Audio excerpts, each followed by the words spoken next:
नमस्कार, मैं जितेंद्र। आज मैं साइंस का चैप्टर 2 यानी विज्ञान का दूसरा चैप्टर अम्ल, क्षार एवं लवण यानी एसिड, बेस एंड सोल्ट के बारे में बात करेंगे। अब ये एसिड, बेस, सोल्ट, इससे पहले हम अपनी जीवन में जुड़ी हुई कुछ महत्वपूर्ण बातों पर बात कर लेते हैं कि ये चीज है क्या। क्या इन चीजों का प्रयोग आपके घर, आपके जीवन में कहीं इस्तेमाल होता है?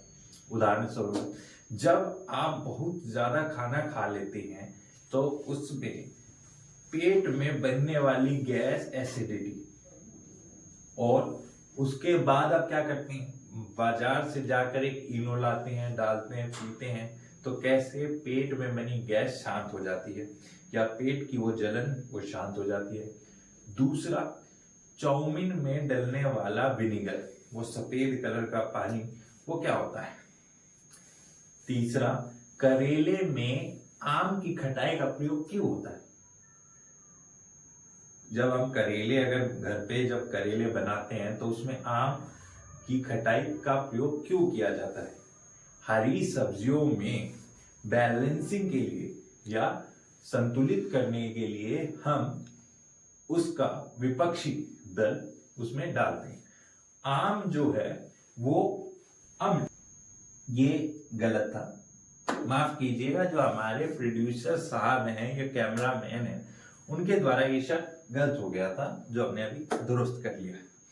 तो अब हम बात करेंगे अम्ल एवं क्षार के रासायनिक गुणधर्मों पे, लेकिन उससे पहले हम जान लेते हैं कि अम्ल, क्षार एवं लवण यानी एसिड, बेस और सोल्ट ये क्या होता है। आम बोलचाल में अगर देखा जाए या एक आम उदाहरण में अगर इसको जानने का प्रयास किया जाए तो नींबू का रस कैसा होता है, खट्टा, जो कि आप सबने चखा है।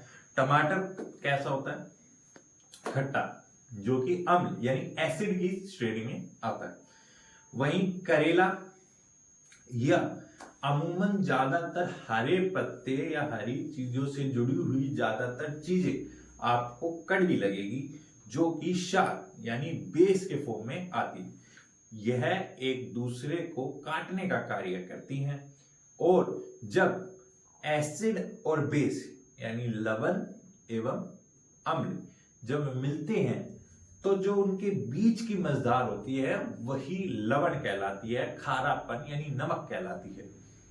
जी हां, अब हम इसमें कुछ केमिकली या ऐसी चीजों की बात करेंगे जिसके बारे में आप जानते हैं पर अनभिज्ञ है, मतलब आपको पता नहीं है कि वो आपके सामने हमेशा जीवन में प्रयोग करते आए, लेकिन आपको अभी तक पता नहीं है कि वो अम्ल है या क्षार है। अम्ल एवं क्षार के रासायनिक जो संख्या है, अब हम उसके बारे में बात करेंगे।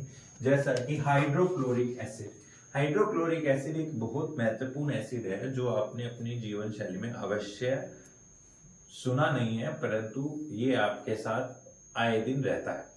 आपके अमाशय में, अग्नाशय में, यानी जब आप खाना खाते हैं और जब वो खाना जहां जाके रुकता है, हाइड्रोक्लोरिक एसिड ही उस चीज को पचाता है, उस चीज को गलाता है।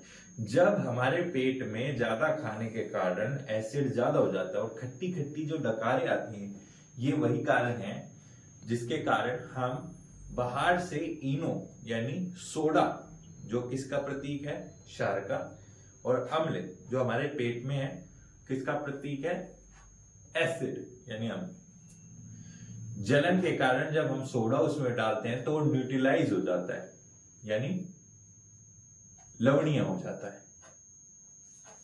तो आइए इस पर बात करते हैं। ये कुछ संख्याएं हैं, जैसे hydrochloric acid, nitric acid, magnesium hydroxide, potassium hydroxide. ये अभिक्रिया जो है वो आप लैब में जैसे कि देखेंगे, एक ट्यूब में जब आप जिंक के कुछ टुकड़े डालते हैं और उसमें सल्फ्यूरिक अम्ल होना चाहिए, जब उसमें वो जो टुकड़े डालते हैं तो अम्ल और धातु एक अभिक्रिया करते हैं जिससे लवण बनता है और हाइड्रोजन गैस निकलती है। जैसे कि मैंने बताया था, हाइड्रोजन के पार्टिकल ब्रेक डाउन होते हैं।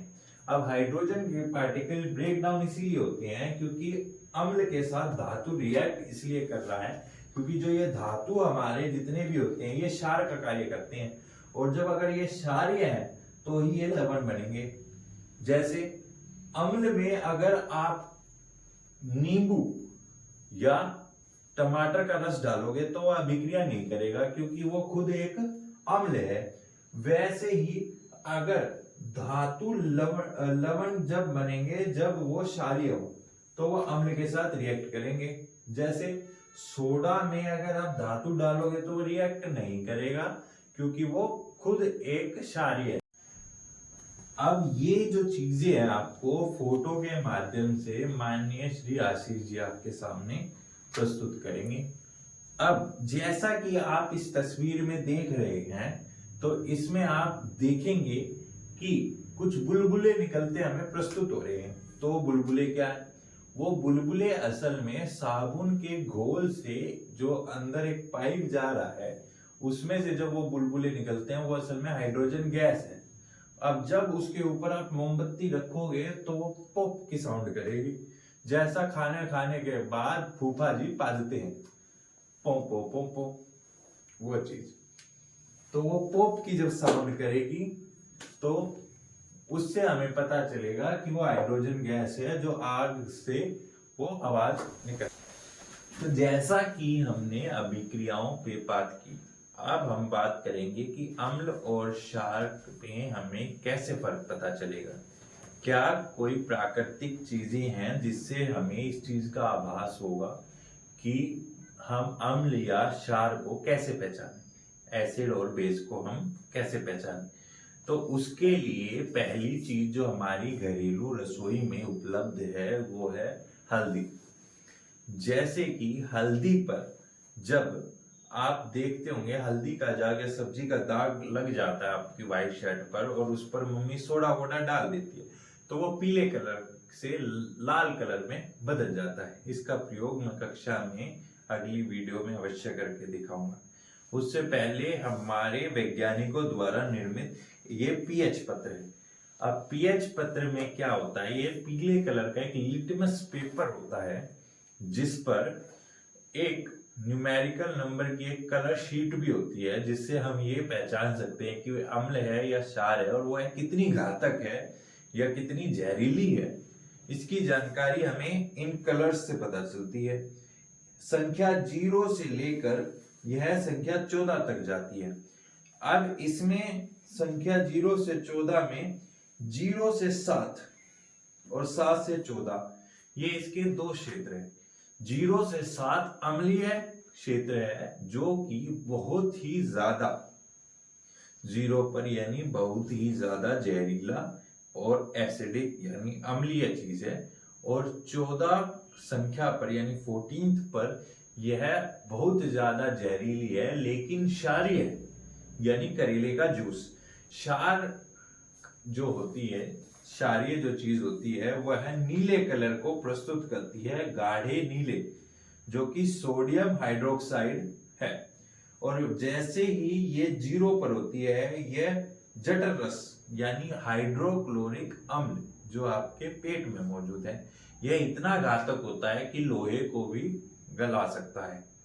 दूसरा जो संख्या है नींबू का रस 2.2 इसकी रीडिंग है और यह उसके बाद घातक है। जैसे नींबू का रस जब छोटे बच्चे को आप चटाते हैं मस्ती मस्ती में और उसका मुंह बिल्कुल बिगड़ जाता है तो वो चीज है। तो वो इसीलिए क्योंकि जीभ के जो तंत्र है वो उसको खराब कर देता है, ब्रेन तक हाईली सिग्नल जाते हैं जो कि यह बहुत ज्यादा अम्लीय है, बहुत ज्यादा खट्टी है। उसके बाद आता है आपका खून, रक्त या शुद्ध जल जो कि 7, जिसकी रीडिंग है 7, जो कि लवणीय यानी सोल्टी या मध्यकार। अब इसमें भी एक और चीज है, जैसे ही एसिड और बेस इन दोनों को आप मिलाते जाएंगे, जैसे एसिड में थोड़ी सी आपने सोडा डालते हैं तो वो थोड़ी कम होती है, डाइल्यूट हो जाती है या विलय। जैसे एक गिलास पानी लिया आपने और उसमें चाशनी की 1 चम्मच डाल दी तो वह मीठा होगा, नॉर्मल ही है। लेकिन उसी गिलास से आपने 1 चम्मच लेकर एक भरे हुए गिलास में फिर डाल दी तो और ज्यादा पतली हो जाएगी, और ज्यादा कम मीठा हो जाएगा। उसी तरह एसिड भी है। नींबू का रस 1 चम्मच, अगर आपके पास 1 चम्मच नींबू का रस है और उसमें से आपने एक भरे गिलास में जैसे ही आप उस चम्मच को डालते हो वो कम खट्टा हो जाता है, नींबू का रस बन जाता है। अब उस 1 गिलास नींबू के रस को आपने एक बड़े जार में डाल दिया तो वो कम खट्टा हो गया, कम पता चलेगा, डाइल्यूट हो गया, पतला हो गया वो। तो ये चीजें आगे की हम अपनी ये बातचीत, आज की जो बातचीत है आज हम यहीं तक करेंगे। आगे की और बातचीत हम अगली वीडियो में करेंगे। धन्यवाद। लाइक और सब्सक्राइब अवश्य करें अगर चीजें अच्छी लगी हो तो। धन्यवाद।